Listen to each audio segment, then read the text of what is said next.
very grateful. Let me have this as a clip because I want to like use this clip so I don't have to stress. When DJs are approaching and wanted to play at Paris Latino, DJs or musicians or whatever, what kind of tips would you say to them on how they approach us if they want to get booked? Give them your tips so I can publish this. Be arrogant. Don't like just like say, hey, we should do something. Try to think like this. Why should they hire me to Norway? Try to frame that. So when you're thinking, I want to play in Norway in ParisLatino, why should they hire me? And go from there. Answer that question yourself first. That's actually interesting. And from there, your writing has to be better. I don't know, maybe it's cultural. Maybe their culture is different, how they talk in different countries. But I will say, like, have some, be humble, have some humility. What we have done, what we have created here, as you explained it earlier, is from our own sweat. So for me, when I read some of the people that write like, yo, we should do something. my question is, why? Right, exactly. That's the thing. What advices you give? That sums it up pretty nice. No, that's the thing. Like, ask yourself, how are you gonna bring value to the party, and be polite and professional. Because, like, as you said, there are some people that are like, yeah, we have to do something, brother. I'm like, brother, I don't know you, man. It's like, it's so easy to spot people that just like wanna throw comments and just get booked, like giving compliments and like, let's just put it this way, we can smell through the bullshit. So you have to be professional. You have to know that you need to like, as you said, you need to like understand why we should bring you. Do you also have a passion for reggaeton? Are you a structured person? Do you have everything in place? Because when a person has a press kit, like everything in order, it says a lot about you. It's like a website. When you go into a website of a company and the website is like red font here, green there, pictures are bad, you don't trust the website. So you don't trust the company. You don't trust the company. So if you have like a DJ that is like, they don't have their thing in order and they're not polite, I would say that those two are the biggest thing. And know that this is not your regular party. ParisLatino is not your regular booking, because you're entering a party where it's two brothers that invest all they have on it, and that we are in a situation where we can pick from a lot of DJs because we have a lot of requests. Not to sound arrogant, but we have. So we don't really care if you have 100,000 followers, if you're an influencer. The thing about Norway, can you explain a little bit about the famous culture in Norway so people understand that? Okay, I'm just going to reset that one because now we're heading in. I have like 10 seconds. To finish the point, you have to be polite, you have to be organized and professional. Yes. And you have to understand that fame in your country does not equal the same fame in Norway.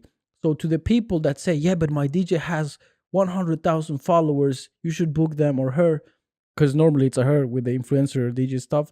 What would you explain to them about the famous culture in Norway?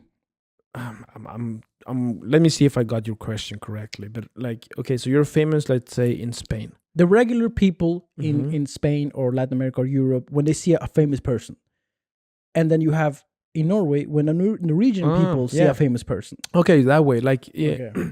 In Norway, you can see the guy or the girl with 1 million followers walking down the street buying groceries at the local store.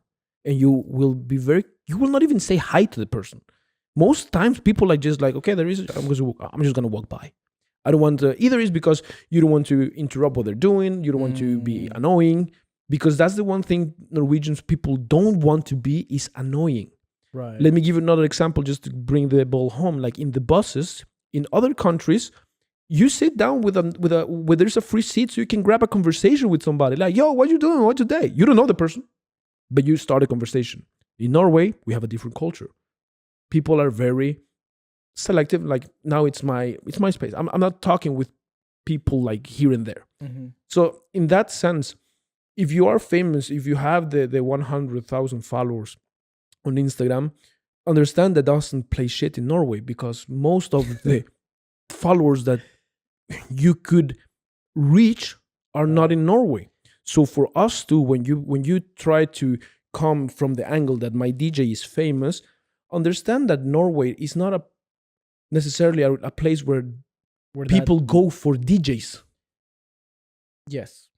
So in that sense, for us, it is always a job to promote a party, and that comes also to the part how we present our invited DJs. Right, like I just want to add that like famous people are not a big deal in Norway. No, they're not. That's the thing. That's the thing. Famous people are maybe a big deal in other countries, but in Norway, I love this about it, because you can be a famous person in Norway and you can walk in the street and people can. I know sometimes of just say maybe hi. 2 famous persons in Norway that can have that struggle. Of But course. the only, but you in know general, who are those? no. Martin Ødegaard and The Holland. football player. Yeah, of course. That's the only two. There's always the exception, bro. But like in general, you can be a famous person. You can, as you said, see him at the store, and it's like, oh yeah, this is a famous person. But it's not like in other countries where people like walk up to you. So Selfie. right. So I know in Europe, I have understood that like you have influencers that have a lot of followers. They suddenly become a DJ, and then your selling point is my DJ is famous, so she or he is gonna bring a lot of people to your club. That does not work in Norway with even local influencers. Nope. So it's like if not even local influencers can pull a party with 1,000 people just by leveraging their brand, a Spanish, Dutch, UK, Asian, American, South American, Latin influencer is gonna have lesser impact because they don't know you here. Not to be disrespectful, but yeah, it doesn't matter if your DJ is very famous. It needs to matter that they have the same passion for urban and Latin culture as we do, and that they're talented and that they love what they do. Mm-hmm. That's kind of like the important thing. I just wanted to drive that home. So Yeah, I agree.